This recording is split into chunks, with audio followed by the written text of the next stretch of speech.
बिहार विधानसभा चुनाव से संबंधित 243 विधानसभा सीटों का सबसे सटीक सर्वे। किस जिले में किस गठबंधन को कितनी सीट मिल रही है।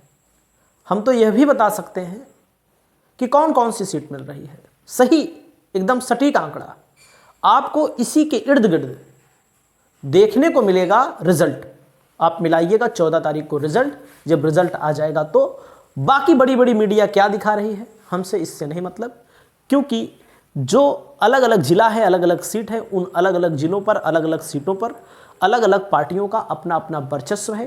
कई जगहों पर दोस्तों प्रत्याशियों का अपना वर्चस्व है जो अपने दम पर वोट पाते हैं। जैसे गोपालगंज में 6 सीट है। अब यहां पर एनडीए को 2 सीट आपको दिख रहा है, आरजेडी को 4 सीट आपको दिख रहा है। तो आखिरकार एनडीए को 2 सीट क्यों मिल रहा है? क्योंकि एनडीए वाकई में कमजोर है। गोपालगंज में रिजल्ट आएगा तो आपको इसी के इर्द गिर्द नतीजा दिखेगा। एक जिला हो गया, सहरसा है। यहां पर दोस्तों 4 सीटें आती हैं। सहरसा की चारों सीटों पर महागठबंधन का पलड़ा भारी है। अब आप सोचेंगे कि भैया 4 की 4 सीट हैं कौन? भाई हम तो 4 2 1 ये तो बताते चले जाएं, लेकिन आपको एक आध दो जगह में थोड़ा से जानकारी भी दे देता हूं। जो लोग यहां के होंगे उनको पक्का पता लगेगा कि इस सहरसा के बारे में मैंने यहां पर क्या बताया है और क्या आंकड़ा है।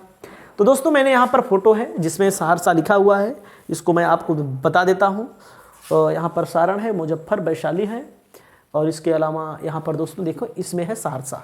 सहरसा में सोनबरसा से कांग्रेस प्रत्याशी सरिता देवी का व्यक्तिगत वोट इनकी विधानसभा में 25-30 हजार इनका है दोस्तों।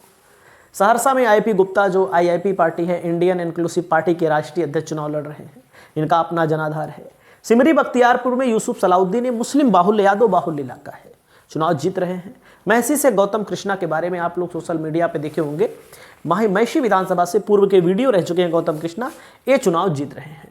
तो आगे चलते हैं, ज़्यादा समय ना बर्बाद करते हुए आपको सही जानकारी दे रहे हैं, हकीकत वाली जानकारी दे रहे हैं। जो लोग इस जिले के हैं उनको पता होगा, हो सकता है मैं 4 कह रहा हूं तो महागठबंधन को 1 सीट कम हो जाए, ये भी हो सकता है दोस्तों। अगला नंबर आता है जिला दरभंगा में 10 सीटें आती हैं। दरभंगा की 10 सीटों में एनडीए को 4, आरजेडी को 6 सीटें कम से कम मिल रही हैं। वैसे तो महागठबंधन यहाँ पर जो लीड कर रहा था अभी तक जो लीड कर रहा था वो 7-8 सीटों पर, लेकिन महागठबंधन में कई जगहों पर सामंजस्य नहीं है दोस्तों। अगला जिला है किशनगंज। अब यहाँ पर लोग कहते हैं एनडीए जीतेगा, एनडीए के जीतने का कोई चांस नहीं है। ओवैसी की पार्टी 2 सीट जीत सकती है, अदर में जिसको लिखा गया है आरजेडी को 2 सीट मिलेगी किशनगंज जिले में। और दोस्तों कोई कंडीशन नहीं है कि आरजेडी मतलब बीजेपी यहाँ जीते।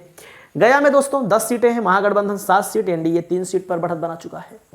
और अब की बार एनडीए के सामने महागठबंधन ने मजबूत प्रत्याशी ढूंढ कर लाए हैं। जैसे जो पिछली बार निर्दलीय लड़ा था, 40,000, 50,000, 30,000, 20,000 वोट पा गया था। आरएलएसपी से अच्छा चुनाव लड़ा था और इनकी पार्टी से अच्छा चुनाव लड़ा था, क्या नाम है इनका, उपेंद्र कुशवाहा की पार्टी से जो लोग लड़े थे। तो अब तो भले उनका एनडीए से गठबंधन है, 6 सीट पर तो लड़ रही है, लेकिन उनका जनाधार कई जिलों में है। वो तो अन्य जिलों के अन्य नेताओं को महागठबंधन ने टिकट दिया। पटना में एनडीए को 4, आरजेडी को कम से कम 10 सीट मिल रही है। कैमूर में आरजेडी को 3 और बसपा को 1 सीट मिल रही है, अदर में रामगढ़ वाली सीट पर। दोस्तों देख सकते हैं बिहार चुनाव को लेकर के एनडीए को 1, आरजेडी को 3 सीट मिल रही है। कहाँ पर? बक्सर में। बक्सर जिले की बक्सर सीट पर मामला बन सकता है बीजेपी का। बाकी जो है राजपुर है, डुमरांव है, इन जगहों पर, ब्रह्मपुर है, 3 सीटों पर महागठबंधन पक्का जीत लेगा।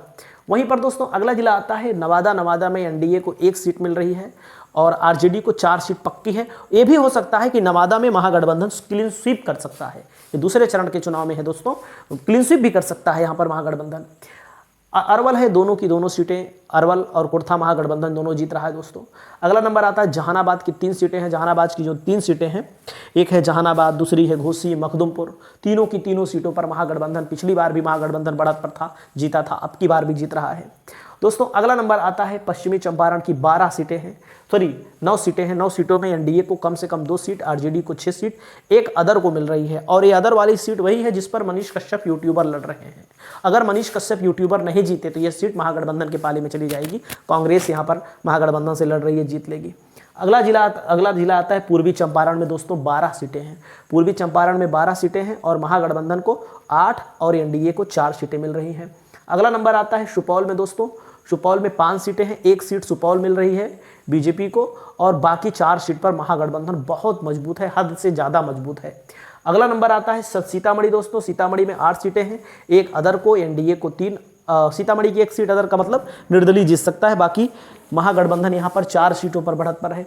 वहीं पर देख सकते हैं अगला जिला आता है सीवान, सीवान में 2 सीटें एनडीए को जा सकती हैं, महागठबंधन 6 सीट पक्का जीतेगा। वैसे भी अगर आपको जानकारी हो, सीवान महागठबंधन का होल्ड माना जाता है।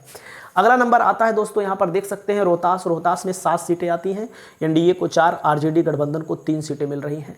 अगला नंबर आता है दोस्तों औरंगाबाद में, औरंगाबाद में एनडीए को 1, आरजेडी को 5 सीट मिल रही है। जमुई में दोस्तों 4 सीटें आती हैं, एनडीए को 2 सीट मिल रही है, महागठबंधन को 2 सीट। 100% जमुई में महागठबंधन 3 भी जीत सकता है, 4 भी जीत सकता है, लेकिन मैंने 2 ही 2 रखा है जानबूझ करके। अगला नंबर आता है शिवहर की 1 सीट है, इस सीट पर चेतन आनंद विधायक थे, उन्होंने खतरा भांप लिया था कि अब की बार शिवहर में हार जाएंगे, तो इसीलिए वे चले गए भारतीय जनता पार्टी एनडीए की तरफ से दूसरी सीट पर चले गए हैं दोस्तों। उसका कटिहार में दोस्तों 7 सीटें आती हैं, एनडीए को 2 सीट, आरजेडी को 5 सीट मिल रही है कटिहार जिले में। अगला नंबर आता है दोस्तों मधुबनी में 9 सीटें आती हैं, एनडीए को 5 सीट, आरजेडी को 4 सीट मिलेगी। अररिया में दोस्तों 6 सीटें हैं, यहाँ पर एनडीए को 1 सीट, आरजेडी को 5 सीट यहाँ पर मिल रही है। अररिया में भी महागठबंधन का एक बड़ा मजबूत जनाधार है, अररिया मुस्लिम बाहुल इलाका माना जाता है। वैशाली में 8 सीटें आती हैं दोस्तों, वैशाली में महागठबंधन आरजेडी को 6 सीटें और एनडीए को 2 सीटें यहाँ पर मिल रही हैं, लेकिन 1 सीट जो है तेज प्रताप यादव वाली, इस पर थोड़ा सा मामला फंसा हुआ है। तेज प्रताप जीतेंगे तो 1 सीट कम हो जाएगी यहाँ पर, नहीं तो वाली सीट एनडीए भी जीत सकता है, तो यहाँ पर मामला बिगड़ सकता है थोड़ा से। मुंगेर की 3 सीटें आती हैं, तीनों की तीनों सीटों पर एनडीए को मुश्किल से 1 सीट मिलेगी, आरजेडी महागठबंधन को 2 सीट मिलेगी। अब दोस्तों लखीसराय की 2 सीटों में दोनों महागठबंधन चुनाव जीत रहा है। शेखपुरा की 2 की 2 सीटों पर दोस्तों 2 की 2 सीटों पर महागठबंधन शेखपुरा में भी चुनाव जीत रहा है। नालंदा में 7 सीटें हैं, एनडीए को मुश्किल से 3 मिलेगी। महागठबंधन नालंदा की नालंदा सीट पर बड़ी मजबूत है, नालंदा की नालंदा सीट पर बड़ी मजबूत है, बड़ी मजबूत है, बहुत अच्छा चुनाव लड़ रही है महागठबंधन यहाँ पर नालंदा में। 3 सीटें 4 सीटें तो पक्का महागठबंधन चुनाव जीतेगा, रिजल्ट आएगा तो आपको दिखाऊंगा मैं। भागलपुर में 7 एक जगह 6 सीटें हैं या 7 भी हो सकती हैं, जहाँ पर एक आध जगह गलती भी हो गई होगी, तो उस सीट के बारे में थोड़ा कैलकुलेशन सही नहीं हो पाया होगा। एनडीए को 2 सीट, आरजेडी को 4 सीट मिल रही है। बांका में 5 सीट है दोस्तों, एनडीए को 2 सीट, आरजेडी को 3 सीट मिल रही है। खगड़िया में 4 सीट है, एनडीए को 1 सीट, आरजेडी को 3 सीट मिल रही है। अगला नंबर आता है मुजफ्फरपुर की 11 सीटों में, एनडीए को 2 सीट, आरजेडी को लगभग 9 सीट। हो सकता है एक आध 2 जगह गलत हो जाए, लेकिन महागठबंधन के लिए जो सीटें मैंने यहाँ पर रखी हैं एकदम परफेक्ट सीटें हैं दोस्तों। पूर्णिया में 7 सीटें हैं, एनडीए को मुश्किल से 2 मिलेगी, नहीं तो हो सकता है ये भी ना मिले। आरजेडी को 3, अदर मतलब ओवैसी को 2 सीट मिल सकती है। समस्तीपुर में दोस्तों 10 सीटें हैं, एनडीए को 3 सीट, आरजेडी को 7 सीट मिल सकती है। दोस्तों भोजपुर में एनडीए को 1 सीट, आरजेडी को 6 सीट मिल सकती है।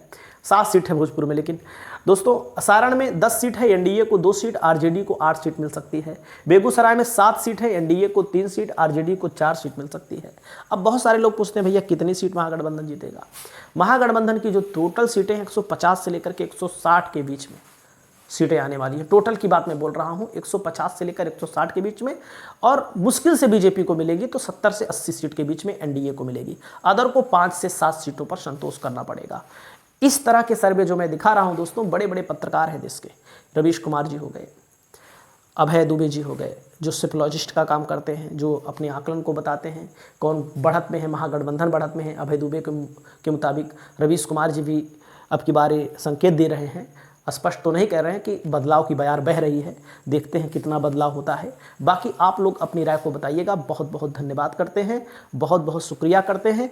और एक एक सीट का भी मैं बता सकता हूं किस सीट पर कौन जीत रहा है, किस सीट पर कौन जीत रहा है, किस सीट पर कौन जीत रहा है, क्योंकि अलग अलग सीटों का भैया अलग अलग समीकरण है। अलग अलग समीकरण के तहत अलग अलग विधानसभा सीटों पर चुनाव हो रहे हैं।